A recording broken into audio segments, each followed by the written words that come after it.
Expertos de la ONU han instado al régimen de Nicolás Maduro a revelar el paradero de los desaparecidos tras las elecciones del 28 de julio. Esto antes, durante y después en todo este proceso, ¿no?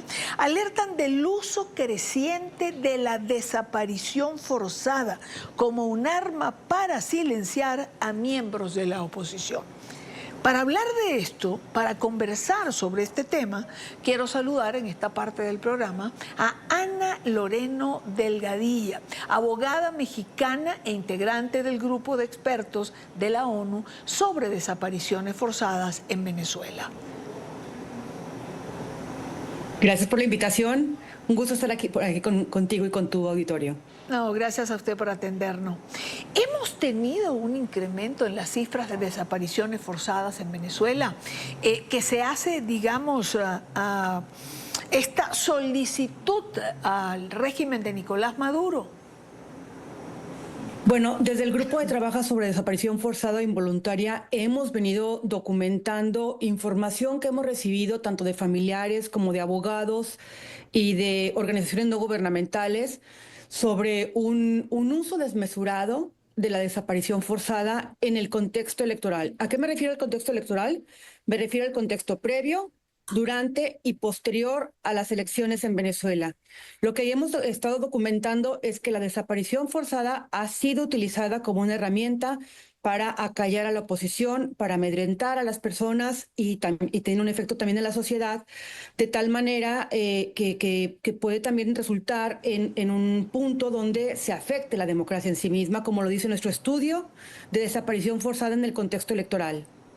Ahora, señora Delgadillo, ¿hay alguna cifra que se pueda manejar?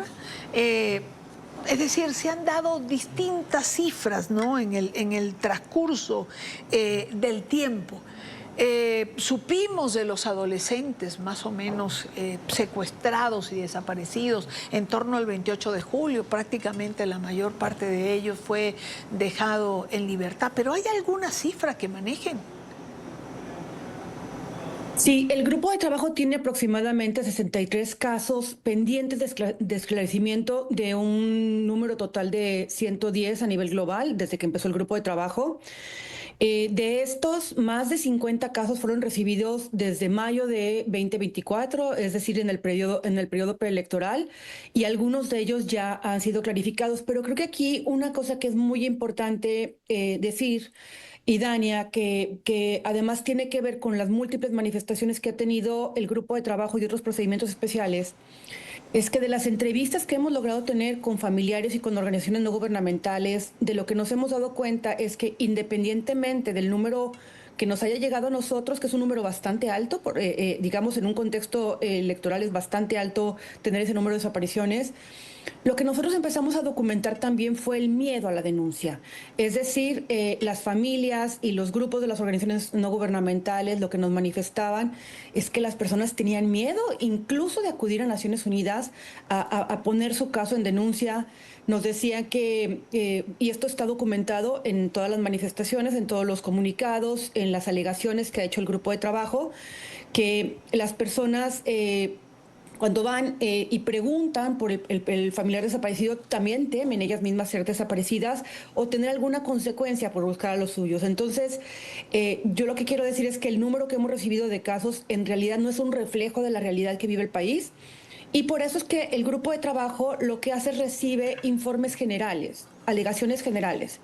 Y debido a estas alegaciones generales, el grupo de trabajo se ha manifestado, pues yo diría que en una cifra también bastante alta durante 6 ocasiones sobre Venezuela.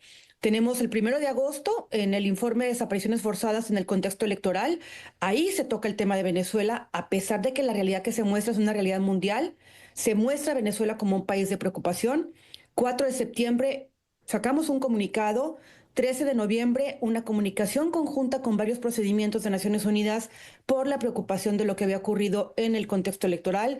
10 de enero, comunicado de prensa sobre el derecho a la protesta pacífica y el derecho a la disidencia, con todo lo que sucedió alrededor de la nueva toma de poder, y 28, sacamos también una alegación general, y el 28 de febrero un comunicado conjunto con la Comisión Interamericana, que fue publicado la semana pasada, donde ya tanto los mecanismos de la región, es decir, el mecanismo interamericano y mecanismos de Naciones Unidas, nos estamos uniendo para manifestar la preocupación. Entonces, todo esto refleja la información que hemos recibido. Casos bajo nuestro mandato humanitario, pero también información en general sobre el número de personas que han estado desaparecidas en este contexto. Ahora, a ver, señora Delgadillo, el miedo es un factor importante. Me llama la atención que ya se tenga temor hasta de acudir a Naciones Unidas, ¿no? Que esté presente hasta este punto. ¿De qué hablamos? Bueno, como tú bien lo sabes, Idania, la desaparición forzada pues es uno de las violaciones más graves de derechos humanos a nivel internacional, ¿no?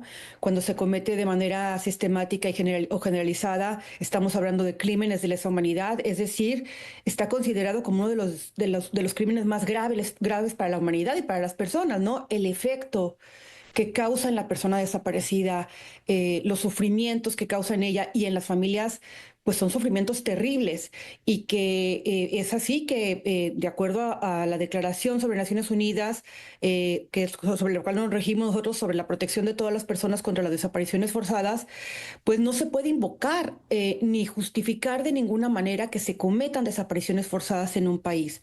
Entonces, también desde los instrumentos internacionales se habla de esto. ¿Qué pasa cuando las familias tienen miedo a ir a denunciar? El Grupo de Trabajo de Desaparición Forzada publicó su estudio acerca de normas y políticas públicas para la investigación eficaz, donde habla también de la situación de las familias, de las personas desaparecidas, y ahí hace un llamado a los estados para que éstas no sufran ninguna intimidación, ninguna amenaza ni ninguna represalia por hacer uso de sus derechos. Entonces, es muy grave que en un país las personas no puedan acudir a sus mecanismos nacionales, y es muy grave que además sientan temor en su integridad o en su vida, digamos, al acudir también a otro tipo de mecanismos. Entonces, creo que los llamados que hemos hecho son contundentes para el Estado de Venezuela, diciéndole que tiene que respetar la reglamentación internacional, las normas internacionales a las cuales se ha comprometido, y que tiene que develar el paradero y la suerte de todas las personas que aún continúan desaparecidas, porque tenemos todavía casos que continúan desafortunadamente vigentes. Ahora, ¿cuán efectivos pueden ser estos llamados, estas advertencias, estos comunicados que hacen distintos organismos relacionados a los derechos humanos cuando hay un régimen que se hace de oídos sordos? Sí, desafortunadamente, como lo hemos estado manifestando también en nuestros comunicados, desafortunadamente el grupo de trabajo bajo su procedimiento humanitario, que el procedimiento humanitario es cuando acuden las familias a solicitarle al grupo de trabajo que interceda ante el gobierno para saber el paradero y la suerte de las personas. Lo que ha sucedido en esos casos, pues es que no tenemos una respuesta por parte del gobierno cuando se le envían los casos bajo el mandato humanitario, pero tampoco hemos tenido respuesta en las alegaciones que le hemos enviado. Le hemos enviado también ya varias alegaciones, ¿no?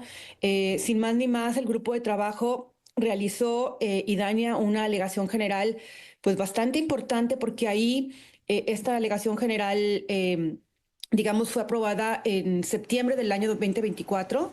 Se publicó 60 días después que tuvo conocimiento el gobierno.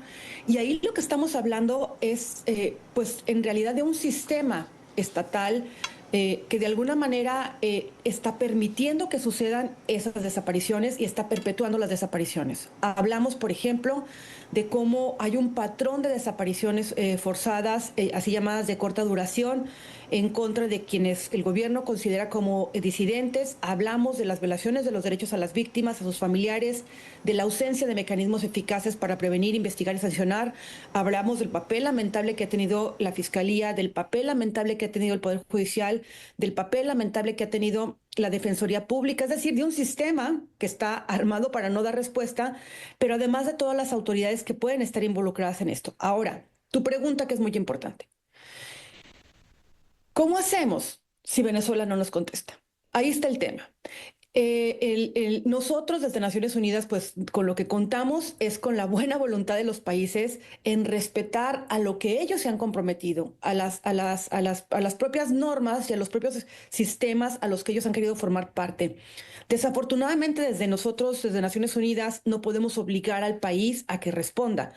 Sin embargo, lo que nos parece que es muy importante es que primero tenemos que ser una vía para las familias, una vía para que las familias puedan presentarnos los casos, para que sepan que sus casos se van a tratar con confidencialidad y para que por lo menos esto también vaya quedando documentado desde un mecanismo internacional frente al gobierno, que se sepa en materia internacional lo que está pasando en determinado país.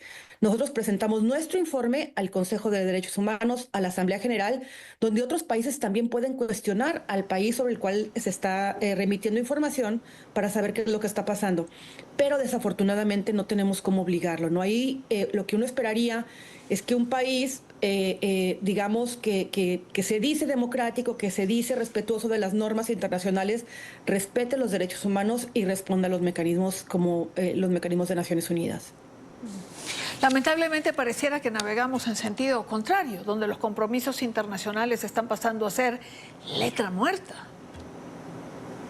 Sí, totalmente de acuerdo. Creo que si ustedes, por ejemplo, pues ni más ni menos ven nuestro informe de desapariciones forzadas en el contexto electoral, ahí se puede ver claramente donde países de África, de Asia, de las Américas han tenido pues graves resultados, digamos, en términos de desapariciones forzadas que se cometen en contextos electorales, justamente para eso, para perpetuar el poder de algunos y para impedir que las personas pues hagan uso libre de su derecho a votar y su derecho libre también a ser elegidos, ¿no? Desafortunadamente creo que en lugar de que vayamos encontrando los mecanismos para prevenir y para sancionar estas desapariciones, pues se están convirtiendo cada vez más en una arma utilizada por muchos de los estados, ¿no? Y por eso el llamado desde la Comisión Interamericana de Derechos Humanos y desde el Grupo de Trabajo, pues digamos, a dar una respuesta a los países, pero también desde el Grupo de Trabajo hemos insistido a Venezuela que si ellos requieren apoyo técnico, pueden contar con el Grupo de Trabajo para que podamos dar apoyo técnico para poder superar esta situación de desapariciones forzadas que está viviendo el país. Quiero agradecer a Ana Lorena Delgadillo, abogada mexicana, integrante del grupo de expertos de la ONU sobre desapariciones forzadas en Venezuela. Muchísimas gracias por acompañarnos. Buena tarde. No, muchísimas gracias y reiterar que somos un espacio donde las familias pueden sentir la confianza para llevar los casos, nos manejamos con mucha confidencialidad y que por lo menos que se sepa que no, que los casos están llegando al Estado y en algunos casos logramos, tal vez no logramos una respuesta, pero logramos que las familias se encuentren o sepan de sus familiares, no en todos desafortunadamente, pero nuestra labor es seguir insistiendo por el respeto de los derechos humanos y por el fin a la desaparición forzada en Venezuela y en todos los países.